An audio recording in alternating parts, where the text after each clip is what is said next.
16वीं सदी एशिया का इतिहास एक बड़े तूफान से गुजर रहा था। मध्य एशिया से उठी एक आंधी भारत की ओर बढ़ रही थी। ये आंधी थी मुगल वंश की। लेकिन सवाल ये है, मुगल भारत क्यों आए थे? क्या ये सिर्फ लूट का इरादा था या कुछ और वजहें थीं? बात शुरू होती है साल 1494 से, जब फरगाना का एक 11 साल का लड़का बाबर राजा बनता है। वह तैमूर का वंशज था, जिसने दिल्ली को खून से रंगा था। लेकिन बाबर का सपना कुछ और था, हिंदुस्तान। पर क्यों? क्योंकि समरकंद उसके हाथों से बार बार फिसल रहा था और भारत की जमीन उसे बुला रही थी। भारत जहां सोने की चिड़ियां उड़ती थी। 21 अप्रैल 1526 पानीपत की धरती कांप रही थी। एक तरफ इब्राहिम लोदी की 1 लाख की सेना, दूसरी तरफ बाबर की छोटी मगर संगठित टुकड़ी। पर बाबर के पास था तोपखाना, और इसी एक हथियार ने भारत में मुगल युग की शुरुआत कर दी। क्या बाबर सिर्फ लुटेरा था या वह भारत में एक साम्राज्य बनाना चाहता था? बाबर ने अपने बाबरनामा में लिखा, मैंने हिंदुस्तान को अपना घर बना लिया है। यानी उसका इरादा सिर्फ लूट नहीं, राज करने का भी था।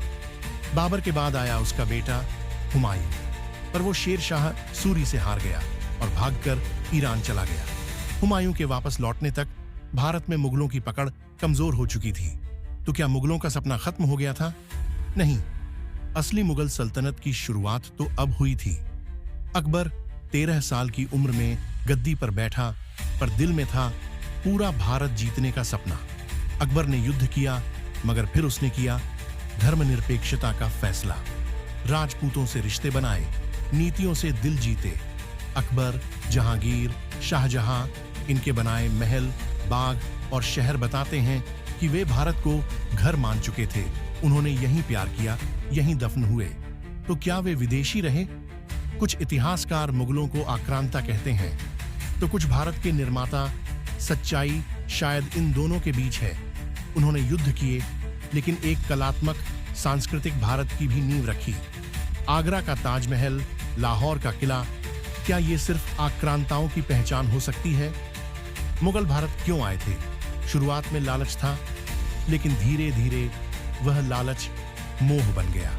भारत उनका सपना बन गया, और यही भारत उनकी पहचान। इतिहास को सिर्फ काले सफेद रंगों में मत देखिए।